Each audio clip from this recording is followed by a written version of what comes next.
All right, welcome back for another deep dive. Hmm. This time we're tackling a philosopher whose ideas, they still pack a punch today. Oh, yeah. Friedrich Nietzsche. Yep. We'll be using excerpts from Giacomo Seamus's book, Okay. Nietzsche. A human, all too human. It's like our guide through Nietzsche's life, his influences, and all those, Right. those mind-bending ideas he's known for. I think one of the most fascinating things about Nietzsche is how he goes beyond, like, traditional philosophy. Mm. You know, he's into art and psychology, morality, even religion. Right. His ideas are relevant to so many different things, even now. Exactly. I mean, that's what we're aiming for today. Yeah. Understanding the core of Nietzsche's thought Right. and why he still matters in the 21st century. Mm-hmm. To start, let's look at the man himself. Okay. I mean, he had a pretty dramatic life, wouldn't you say? Well, absolutely. Yeah. Nietzsche was born in Germany in 1844, Okay. faced a lot early on, orphaned at 10. Wow. Moved to Naumburg.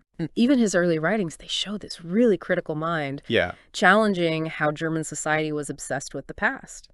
It seemed like those early experiences, they must have shaped his whole outlook. Oh, for sure. But before we dive into his philosophy, Yeah. I got to ask about two huge figures who influenced him, Schopenhauer and Wagner. Okay. What drew Nietzsche to them?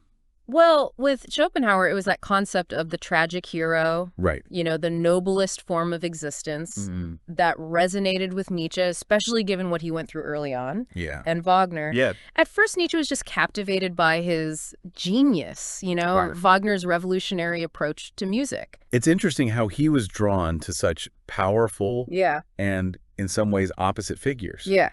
But I know their relationship, it wasn't always smooth sailing, especially with Wagner. Right. Why did that connection fall apart? Their break was really something. Yeah. They made a pact to only see each other again Oh. if they were totally transformed by their experiences. Mm-hmm. It wasn't a sudden thing, though. Okay. As Nietzsche, grew philosophically, Yeah. he started questioning Schopenhauer's pessimism. Right. And with Wagner, Mm. it went beyond just artistic differences. Okay. Some scholars say the growing nationalism in Wagner's later work, Yeah. it clashed with Nietzsche's worldview as it evolved. That's really interesting. So it wasn't just personal. Their intellectual paths diverged. Exactly. Speaking of Nietzsche's evolving ideas, Yeah. let's talk about one of his most famous and often misunderstood concepts, Okay. the Übermensch, Yeah, the Übermensch. often mistranslated as Superman. Right. Right. It's a much subtler idea. It really is. It's not about physical power, No. but about this radical self-creation. Uh-huh. Mensch simply means human. Exactly. So the Übermensch is about any human transcending conventional morality Right. to forge their own values. Yes. So it's less about power over others and more about mastering yourself, becoming the author of your own life. I like that. Author of your own life. It seems to connect with his critique of traditional morality, Right, yeah. particularly Christianity. Absolutely. Yeah. Nietzsche saw Christianity as promoting what he called a slave morality, Okay. rooted in resentment and a denial of life's power and beauty. He envisioned a master morality instead, Okay. based on strength, self-affirmation, and really embracing existence. That distinction between master and slave morality, that's pretty provocative. It is. But before we get too deep into that, I want to Yeah. touch on another key Nietzschean concept, the Apollonian and Dionysian forces. Ah, yes. Yeah. It's this fascinating duality. Mm. Picture the Apollonian as order, reason, beauty. Okay. Think of Squire or epic poetry. Then you have the Dionysian, chaos, emotion, ecstasy, best expressed through music. So it's about embracing the whole spectrum of human experience, Yeah. the light and the dark, Mhm. the rational and the irrational. Exactly. It seems like Nietzsche was trying to move past those simple binaries and embrace the complexity of existence. Precisely. Yeah. He felt that Greek tragedy, Uh-huh. by blending those Apollonian and Dionysian elements. Right. It allowed audiences to confront the totality of life, preparing them to embrace both joy and suffering, Yeah. order and chaos. It's like a way of affirming life in all its messy glory. That's a great way to put it. Yeah. Bessie glory. It's like saying, don't run from the darkness, embrace it as part of the whole. Mm-hmm. And now we can't talk about Nietzsche without addressing his critique of Christianity. Right. This is a big theme for him. What exactly made him so opposed to it? It goes back to that slave morality. Yeah. He saw Christianity as like the embodiment of it. Okay. Promoting those values, humility, pity, self-denial. Right. He felt they weakened the human spirit. So he wasn't rejecting spirituality itself, No. but what he saw as like a distortion of human nature by a system that encouraged, guilt and self-hatred. Yes, exactly. Yeah. He wasn't against spirituality or even religious feeling. He had a problem with the dogma, the moral framework of Christianity, Okay. which he felt had stifled human potential Yeah. and led to this denial of our earthly, bodily existence. And he felt that denial was particularly harmful. Oh, absolutely. He even has that really strong quote where well- he condemns Christianity. Oh, right. He called it the most terrible accusation that any accuser has ever made. Wow. He believed that instead of embracing our instincts, our drives, Right.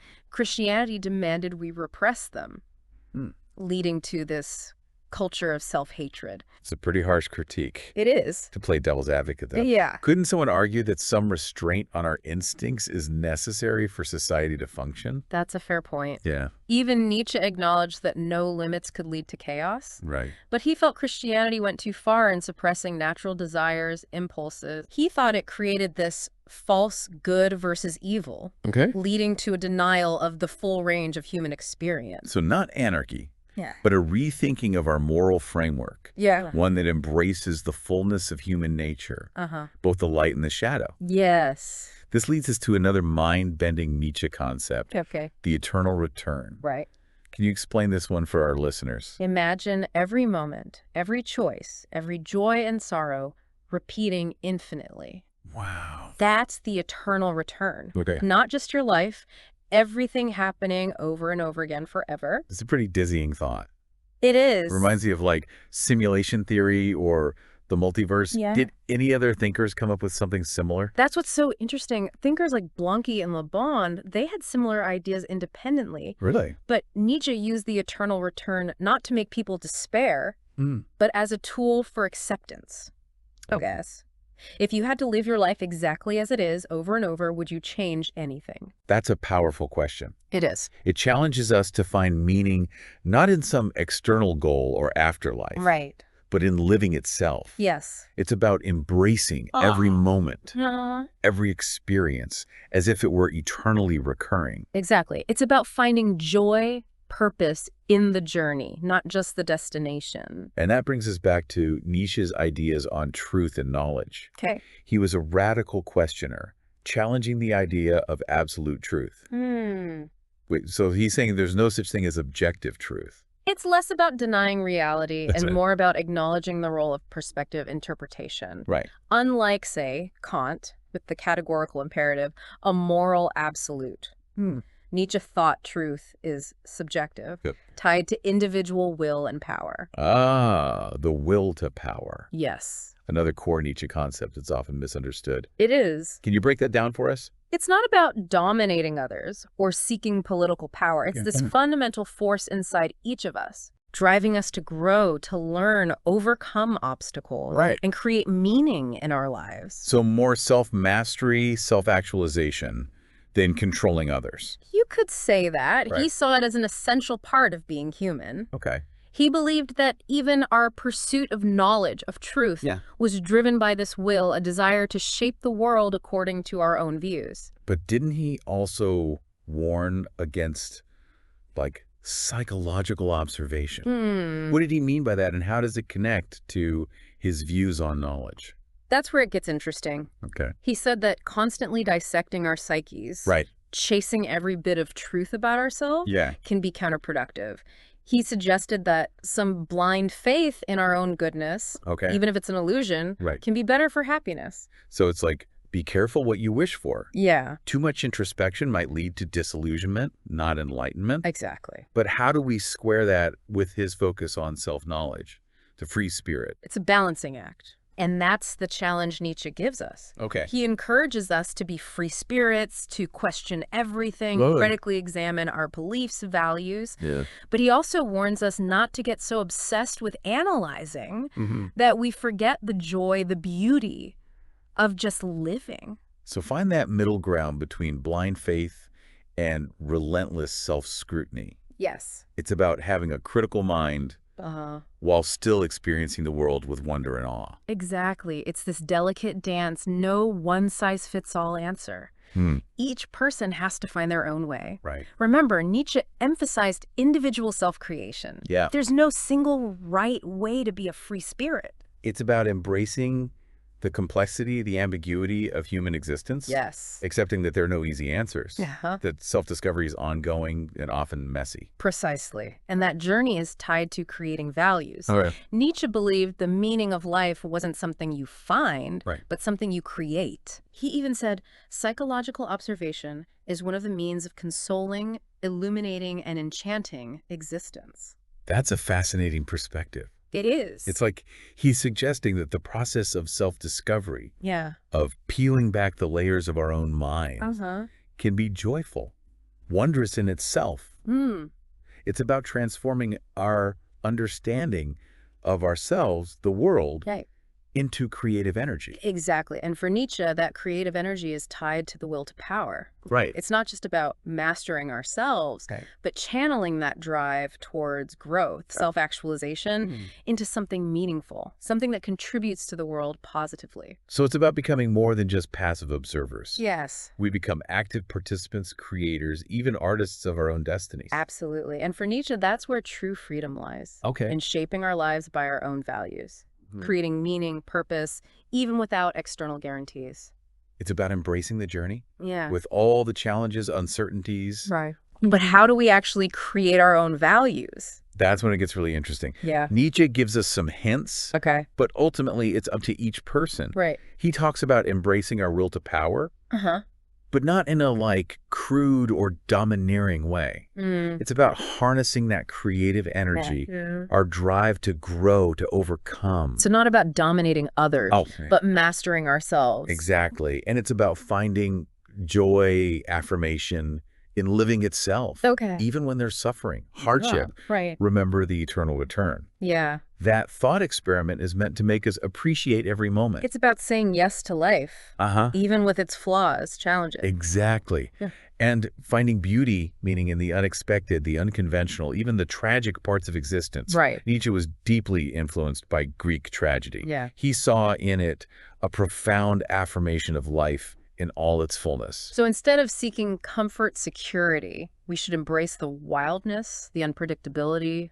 That's a great way to put it. He wants us to be free spirits, Yeah. to dance on the edge, to create and destroy, to love and lose, to experience life in all its intensity. It's definitely a harder path than just following rules or dogmas. Oh, for sure. But for Nietzsche, it's the only real way to live. Exactly. It's about being the authors of our own lives, the creators of our own values, the artists of our own destinies. Yes. He even reminds us that our values will be different to those who came before.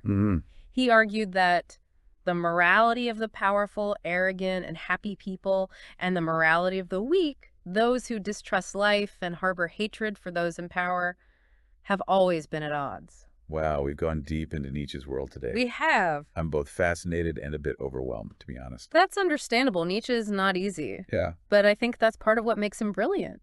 He forces us to confront the big questions, challenge our assumptions. Right, and grapple with the ambiguities of human existence. Exactly. He doesn't give us easy answers, No. but he gives us the tools to find our own way. He does, and that's a gift in itself. Yeah. So, as we wrap up our Nietzsche deep dive, I want to leave you with a thought. Remember how he believed creating new values is the meaning of life? Yes. Well, what values do you want to create in your life? Right.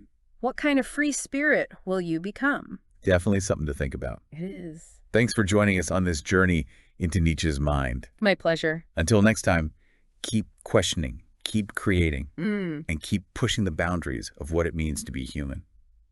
Really makes you think. It does. Easy to get caught up in the day-to-day, but Nietzsche, he reminds us to step back, Yeah. to look at what really matters. That's the power, I think. Yeah. It's not just theory. It can change how we actually live. So if creating our own values is key, Right. where do we even begin? Well, Nietzsche, Yeah. he gives us, as always, more questions than answers. Right. But there are some good insights there. Okay. He really stresses self-knowledge.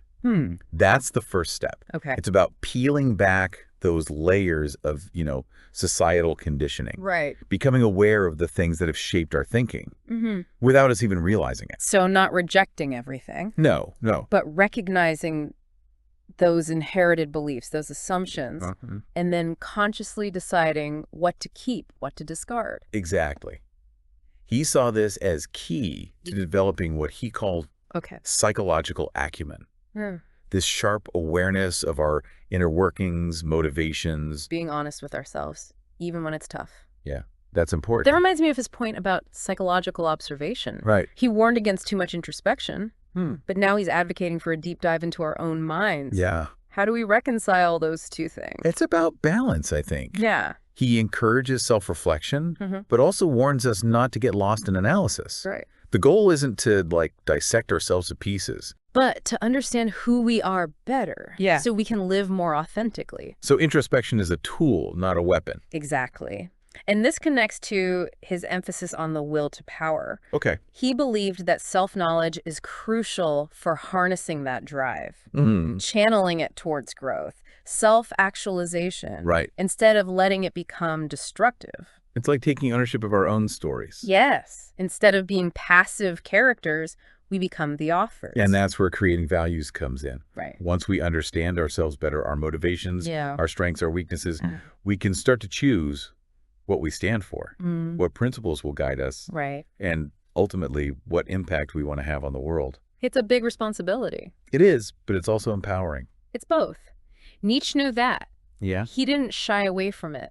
He saw it as a defining trait of the free spirit. Okay. True freedom wasn't about following a set path or rules, but about having the courage, the clarity to create your own. That's powerful. But I bet some listeners are wondering, Yeah. if there are no objective truths, no absolute morality, how do we avoid chaos? Nihilism. That's something Nietzsche wrestled with, too. Yeah. He didn't believe in anarchy or rejecting all values. Right. He knew that some shared values, social structures, are needed for society to work. Right. But he also believed those structures should be constantly questioned, challenged, reevaluated. To make sure they serve us, not suppress us. Exactly. And for him, that meant embracing the dynamic nature of life, Yeah. accepting that there are no easy answers. Yeah. No fixed endpoints. It's a constant becoming, striving, creating, destroying, and creating again. This brings us back to the eternal return. Yeah. How does that fit into all this? Well, the eternal return, with every moment repeating infinitely, Yeah. it challenges us to live each moment as if it mattered forever. If we had to relive every choice, every win, every loss over and over, Wow. what would we choose differently? It's a powerful way to look at life. It is. Makes us examine if our actions match our values. Are we truly living or just going through the motions? Exactly. It encourages us to take responsibility, Yeah. to embrace the weight of our actions, knowing they'll echo forever. It's a call to live deliberately, Yes. to make choices we can stand by. Not just in this life, but in every repetition. Wow. So much to think about. There is. Nietzsche is both exhilarating and a bit scary. He is. He challenges us to face our limits, to go beyond those comfortable, predetermined truths, Yeah. to embrace the uncertainty of creating our own meaning. That's the beauty of it. Yeah. He doesn't give easy answers or a step-by-step guide. Wow. It's a challenge, a provocation, a mirror showing us the potential and the responsibility of being human. He's saying, wake up. You're more than you think. You have the power to shape your destiny, to create your values, to become the Ubermensch. Exactly. And that message, it still resonates today. It does. In a world that feels so chaotic, uncertain, Yeah. Nietzsche reminds us we're not just bystanders. Hmm. We have the power to choose, to create, to overcome. Right, to become something truly extraordinary. Yes. Well, I think we've given our listeners a lot to ponder today. We have. Thanks for guiding us through Nietzsche's world. It's been my pleasure. It's been a really thought-provoking experience. It has. And to our listeners, thank you for joining us on this deep dive into the life and thought of Friedrich Nietzsche. Yes. We hope you've gained some insights, maybe even some inspiration to start your own journey of self-discovery, value creation. It's a worthwhile journey. Until next time, keep questioning, keep challenging, Keep striving. and keep striving to become the Übermensch. Yeah.